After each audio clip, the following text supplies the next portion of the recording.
Good morning, everyone. Excited to have you on the show today. Today, we are joined by Mike Lander. Excited to hear his perspective and story. He's got a great framework as we talk about building prosperity for the future and what we do with our wealth. And so really excited for him to share with you guys today. As we get started, Mike, do you want to just introduce yourself to the audience? Yeah, sure. And thanks for inviting me. Delighted to be here. So my background, if anyone looked at my LinkedIn profile, it's pretty eclectic. So there's no straight line in my my career history. So I've been in corporate life. I've worked for big consulting firms. I've worked for huge banks. I was an engineer by training as well. And then the last kind of 21 years, I've been an entrepreneur. So I've been starting businesses, setting them up, messing some up, some having successes, more messes than successes, I would say, on the whole. I've raised money in the debt markets. So I've raised over $7 million of debt in my past, buy companies, build companies, turn them around, sell them. So yeah, a lot of kind of entrepreneurial experience. And what I do now is, as we were just kind of discussing, I work with small, medium-sized businesses, and I help them now sell into big companies by improving their negotiation skills. So getting better deals done. What was there a pivotal moment that happened that you went from kind of Mr. Corporate to representing SMEs? Yeah, there was. I worked for an amazing firm called KPMG, who are a global firm, global consulting firm. You probably know them. Amazing training ground, like an amazing place to work. 4 years of working at KPMG in their management consulting division, and working on some amazing projects with some very, very, very talented people. Like, I learned so much in KPMG, but I realized at 2000, I just didn't want to move up to become a partner. Now, whether I'd have made it or not is kind of secondary. I may not have made it. It's very, very tough to get to partner, but I was certainly in the kind of the right environment whereby that may have been an option. And I just said, you know what, it's just not for me.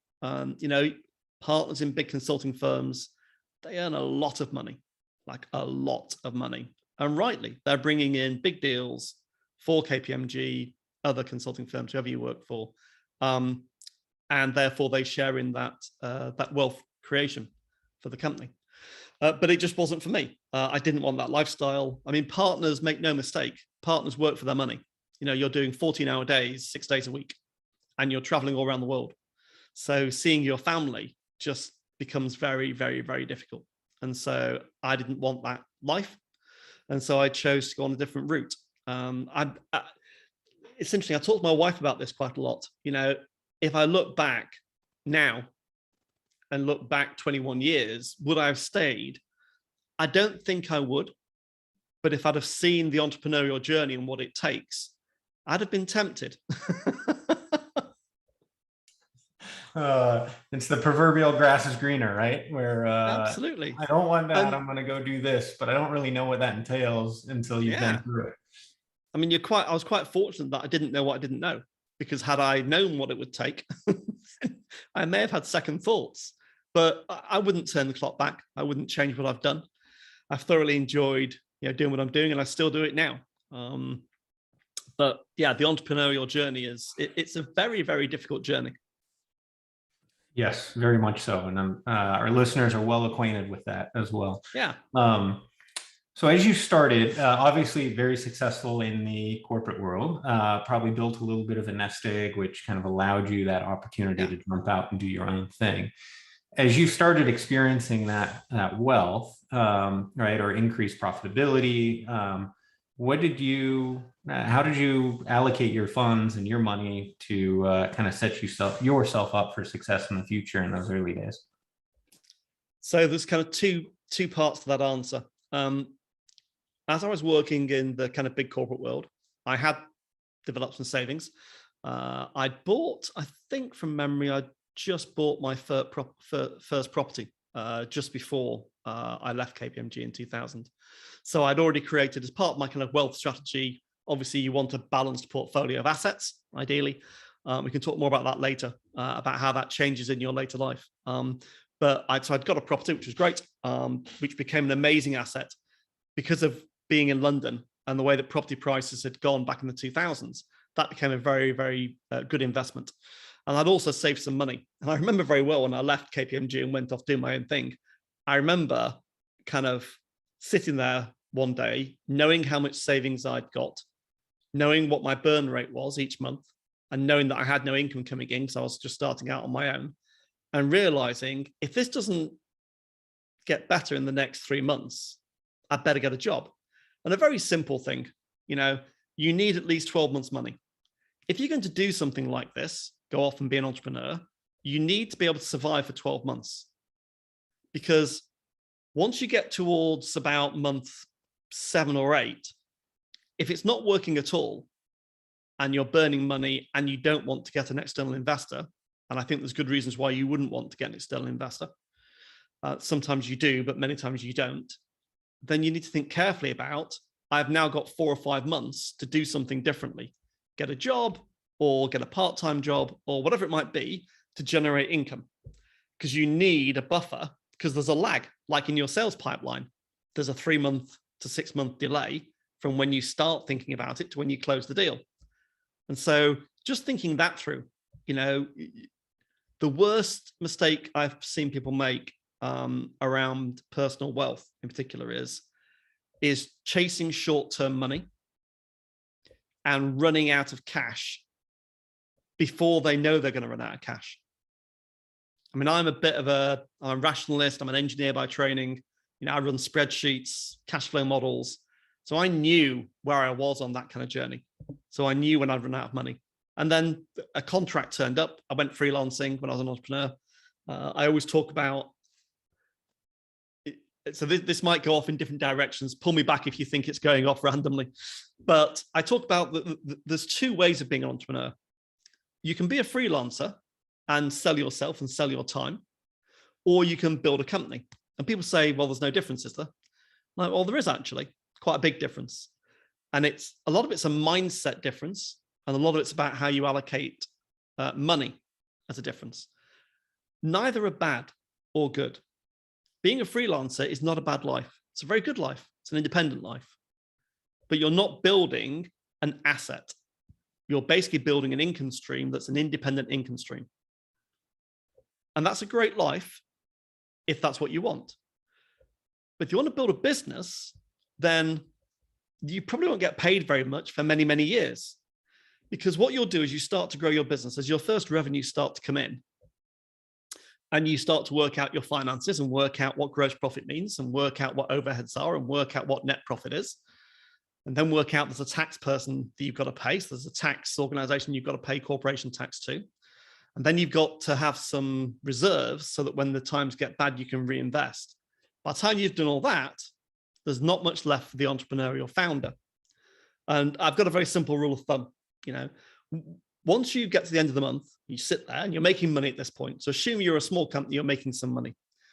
And you get to the end of the month. And let's say you've made $10,000 before tax. So net profit before tax, $10,000. So in the UK, the corporation tax rate's 19%. So you go, okay, so of $10,000, about $2,000 is for the taxman.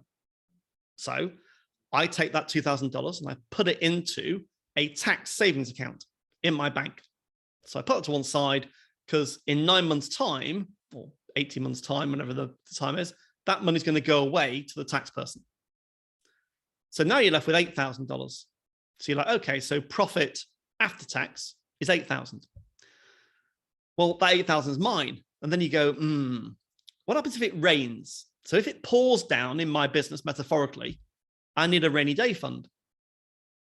Okay, so why don't I allocate 30% of that profit after tax to a rainy day fund? Okay, so that's $2,700, $2,400. So now you're down to about, what does that make? About 5.5, is it? Somewhere around there. So you're about $5,500 of surplus that you could draw. And you might go, okay, might draw 5.5. Why don't I draw 5? Because that then gives us a bit of like spare room in the company. But on that $5,000, you've got to pay income tax. And, that in the UK, that's about 40% on marginal income. So actually your net income off the back of £10,000 of profit ends up being probably around about 3K. And that describes the life of an entrepreneur. If you draw everything out of the profits that you make, you'll never build a company, you'll have no savings for tax, and you'll get by, but it'll be a bumpy old road. So there's a couple things I want to jump into, right? One is, as you were making the transition, kind of this thought of, hey, make sure you've got 12 months runway, right? Yeah. That's kind of basic from your perspective of, going from something that's steady income generating into a little more risk seeking, building either an independent income stream or a business. And then kind of the first move from your standpoint, from a, where do you put the profitability is really making sure you can pay the liabilities, right? In terms of take care of expenses first, then take care of the tax man, then put money away for the rainy day fund. In terms of the rainy day fund, the 30%, in your mind, how much money do you need in that rainy day fund for the company? Is it 12 months as well? Or, at what point do you say, hey, I've got enough stocked away that I don't have to put more there? So I would say there's kind of that rainy day fund, there's two parts to the pot. The first part is, if you're employing people as you grow, I always like to keep 3 months worth of money in the bank that's salary money. So salary and taxes, we call it national insurance in the UK, but anything you need to pay away to your employees and to the tax people, you need at least 3 months money. Because your business probably isn't going to stop overnight one night, but if it starts to dip, you need 3 months money to make sure that you're not going to worry about paying the salaries. You're not going to have to lay people off. So that's the first part. The second part is you should start to go, okay, we're scaling up. So if I'm going to scale up, we found a market niche. By the way, I'm a massive fan of niches. You focus on a niche. Do not be all things to all people as a small business. It's a disaster. Focus on a niche, do it really, really, really well. You found your niche, customers like what you do, they're starting to buy what you like, or what you offer. You've then got to start saying, well, I need to grow my customer base and I need to innovate in the product. Well, that's going to need product development money and some marketing funds. So you put 3 months money away for the salary, and then you go, what am I going to do in the next 6 months to grow my business? I need to invest in some video content. I need to invest in maybe a video editor, maybe some podcasts. So I need a podcast audio editor, maybe. I need some equipment. I need to have maybe some ad money to spend. So you just work out in the next 6 or 12 months, how much money do I need that is basically going to be an investment ahead of revenues? And let's say that's $30,000 as a small business for various bits and pieces.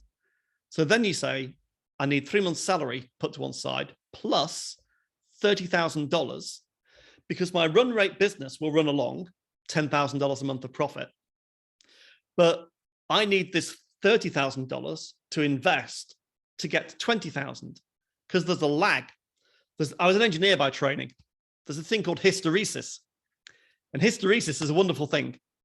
It's the delay between when you hit the accelerator and the car shoots forward. And if you've got a very old car, it takes a while for it to speed up, unlike a Tesla, which is very quick. So you're going to put your foot on the accelerator, but it'll be a while before the car accelerates. And that money, that $30,000, is what you need to bridge that gap. Otherwise, you get trapped. You're trapped in this kind of cycle of, I've made just enough money to cover payroll and to pay myself a bit of money and a little bit of a rainy day fund. Oh, but we're into the next month. Oh, the business hasn't grown again. We've made the same money again. And you keep making the same problems. What that means is, in your early days, you need to put aside more than 30%.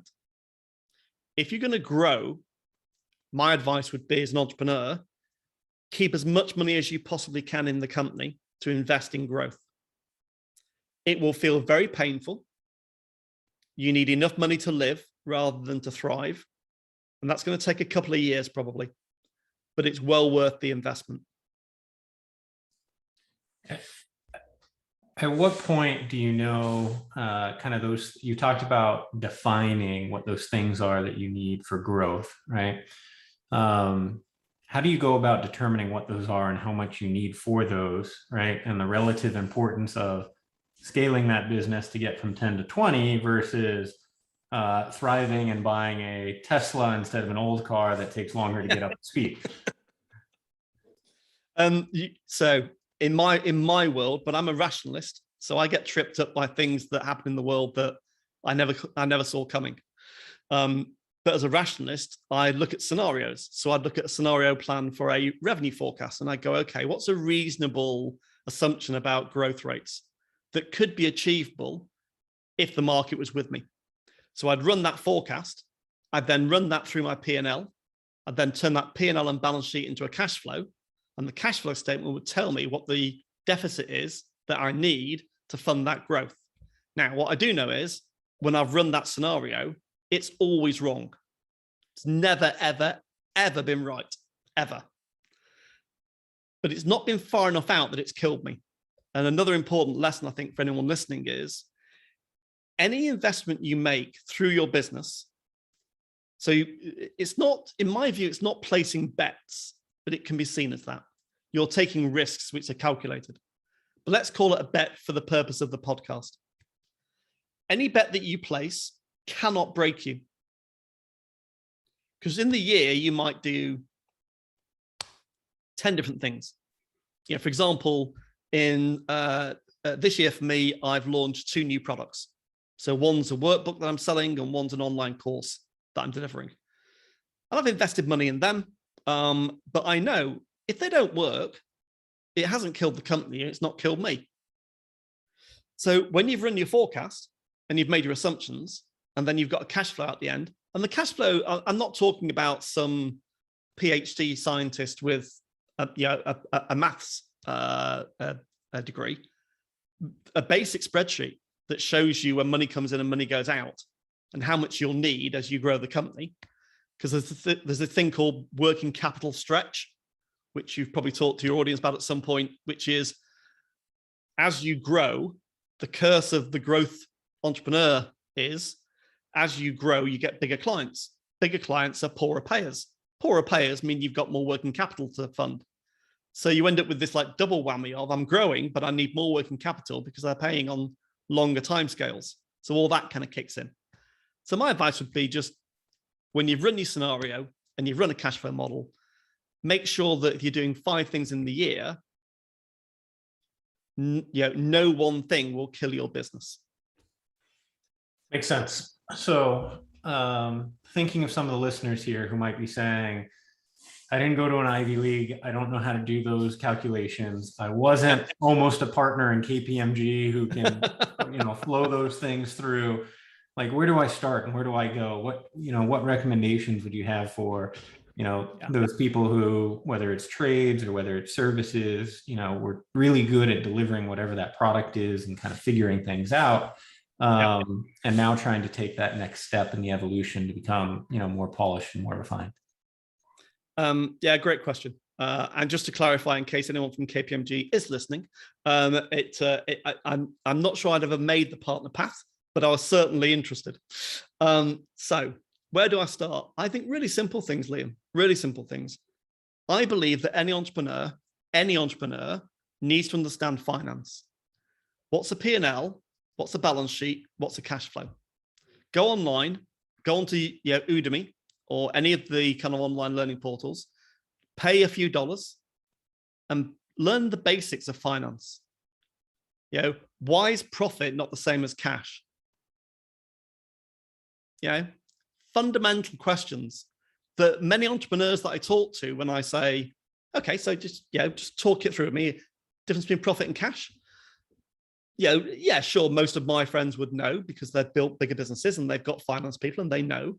But in your early days, I remember being a very early entrepreneur going, what did they say in finance when I did that class? There was something about profit and cash that was different. What was it? So just do a finance course online. Nothing fancy. You don't need a Wharton finance course or the Harvard one. Something that's affordable, but teaches you the basics. So I'd start there. Second thing I'd do is when you've listened to, it'll be a pre-recorded video, probably. Don't just listen to it. Do the exercises. There's normally quizzes in these like online courses. Really important thing with finance, especially, is when you've watched the video and you've read a book, do an example, work it through on a bit of paper, really simply. And that will tell you if you've understood the principles or not, because it is tricky. Yeah, the profit and loss is different to the balance sheet. And then the balance sheet and the P&L are linked to the cash flow. How does that all work? Just understanding that, really important. So I think I'd do that first. The second thing is all entrepreneurs absolutely must understand how to use Excel or Google Sheets, whatever you use. The ability to write basic calculations in a spreadsheet and work it through. Again, very, very important. And the third thing I'd probably do is I'd use an online SaaS accounting platform. I use Xero. This isn't a plug for Xero. I'm not sponsored by Xero. I've no affiliation with Xero. Xero, Xero, is a very, very good, very simple accounting package online that works. I'm sure Sage is fine and the other ones are fine, but I now run all of my own finances through Xero because it's easy. And then my accountant does the tax returns. That's my advice. Nice. Yeah. Makes a ton of sense. I appreciate that.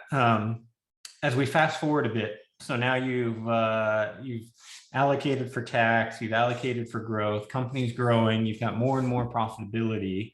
In terms of where you're at now, how has that changed in terms of how you look at profitability and where you're investing today versus, kind of when you started?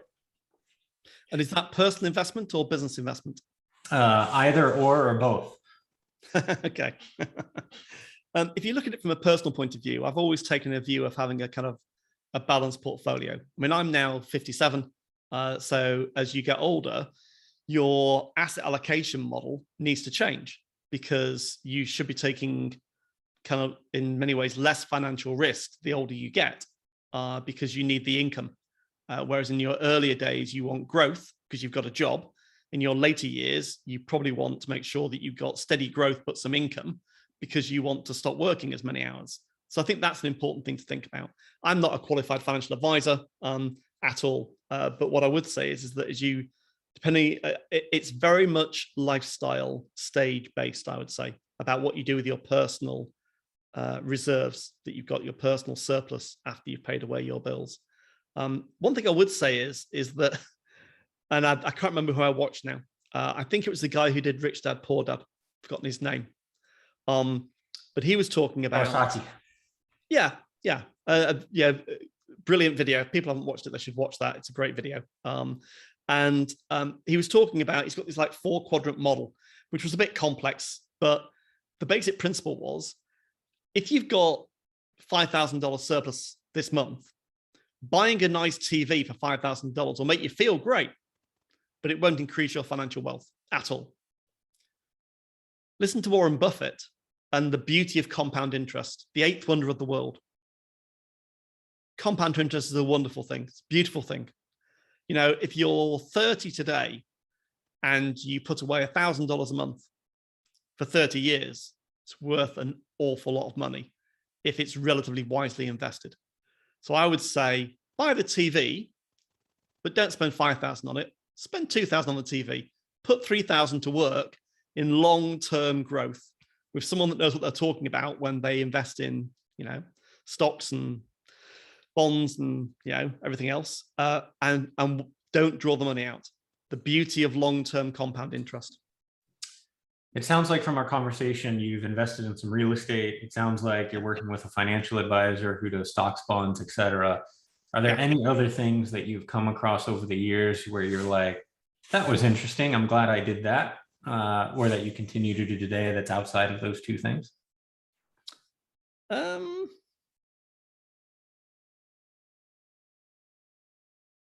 Yeah, something that I wouldn't do. I always think that it's worth saying to people things that you wouldn't do.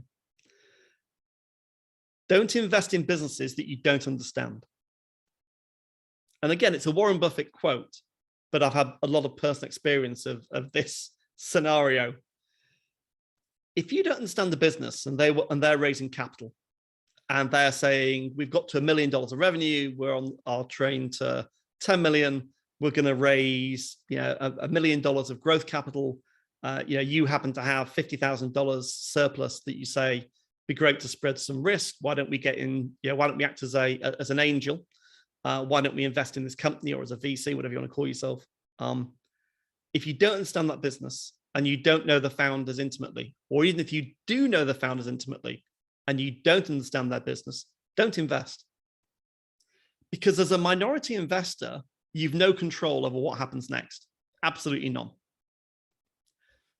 You've no idea at all whether the capability of the leadership team has the ability to take your $50,000 and turn it into $200,000. You've no idea at all.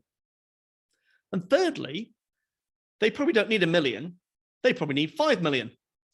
So when the next round comes up of raising 4, if you don't follow your money, you'll get diluted. And so investing in other people's businesses, I would say personally, at the small scale as an individual investor, unless you've got, let's say, 5% of your net wealth available as kind of fun investment money. And if that fun investment money is, if you're lucky enough to have $200,000, sure, make 4 bets, 5 bets of $40,000 each. Get a seat at the table so that you're on the board. Enjoy the investment, but don't ever think you're going to turn it into the next PayPal. So it's more looking at it as a charitable investment and or entertainment, personal growth, as opposed to a financial instrument in your mind. Absolutely. Interesting. As we're wrapping up here, Mike, any last thoughts or advice that you would give the audience? Yeah, and again, I'll use other people's quotes. This is not my original quote. I've forgotten who said it now, but wealth of any kind takes many, many years to accumulate, and is very difficult to accumulate. It takes a heartbeat to lose it, because you can make a careless investment and it vanishes. So I think I've got probably 2 or 3 things. One is, have a long-term plan. Be careful with your money, your company's money and your personal money. Make small investments, small bets, take smaller risks.